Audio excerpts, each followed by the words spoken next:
আল্লাহর পয়গম্বর খুশি হয়ে গেলেন আর ডাক দেয়া বলে, আব্দুল্লাহ যাও যাও, খানায় কাবার সামনে দাঁড়ায়া এই তো রহমানটা কাফেরদেরকে শোনায় দাও, আমার আল্লাহ রহমানের পরিচয়টা মানুষদেরকে দিয়ে দাও। এই কথা বলার সঙ্গে সঙ্গে আব্দুল্লাহ ইবনে মাসউদ রাদিয়াল্লাহু তাআলা আনহু ওই খানায় কাবার সামনে দাঁড়ায়া ডাক দেয়া বলে, হে আবু জাহেল, উতবা সাহেবা, তোমরা একটু এদিকে আসো। জাস্ট তোমাদেরকে আমি আজকে একটা নতুন জিনিস শোনাইতে চাই। নতুন জিনিসের প্রতি সকলের আগ্রহটা একটু বেশি হয়, যে নতুন কি না কি যেন জিনিসটা শোনায়, একটু শুনতে চাই। সমস্ত কাফেরদেরকে যখন আব্দুল্লাহ ইবনে মাসউদ ডাকলেন, ডাকার পরে সব কাফের মুশরিক আবু জাহেল, উতবা সাহেবারা খানায় কাবার সামনে দাঁড়ায় গেলেন। এবার আব্দুল্লাহ ইবনে মাসউদ রাদিয়াল্লাহু তাআলা আনহু সব কাফেরদেরকে খানায় কাবার সামনে দাঁড় করায়া আব্দুল্লাহ ইবনে মাসউদ নিজের কণ্ঠে, সুমধুর কণ্ঠের আওয়াজে সূরা রহমান থেকে তেলাওয়াত করা আরম্ভ করে দিলেন। জোরে বলে আল্লাহু আকবার।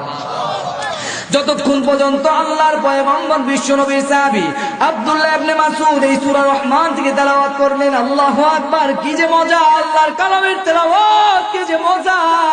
যতক্ষণ পর্যন্ত আব্দুল্লাহ ইবনে মাসউদ রাদিয়াল্লাহু তাআলা আনহু এই সূরা রহমান থেকে তেলাওয়াত করলেন, আল্লাহু আকবার, আল্লাহু আকবার, কোন কাফের মুশরিক কোনো কথাই বললেন না।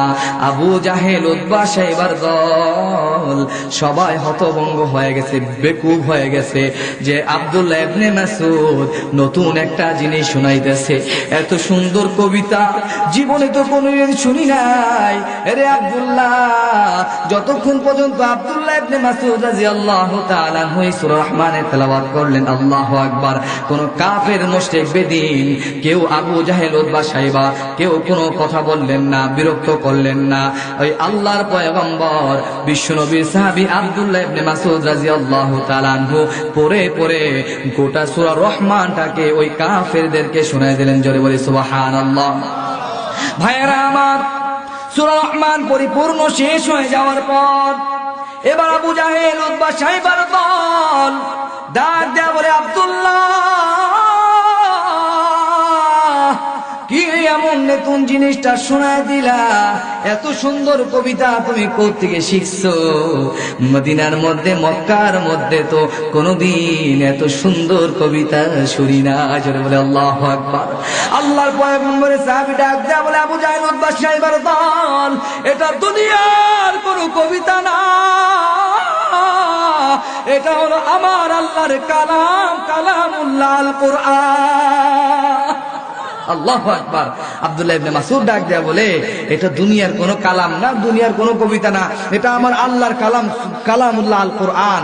এটা হচ্ছে সূরা রহমান। ওই যে কালকে যে তোমরা আমার নবীর অপমান করছো, বলছো রহমানকে চিনি না, রহমানকে জানি না, এই যে কথাটা বলছো, এই কথা বলে আমার নবীকে অপমান করছো।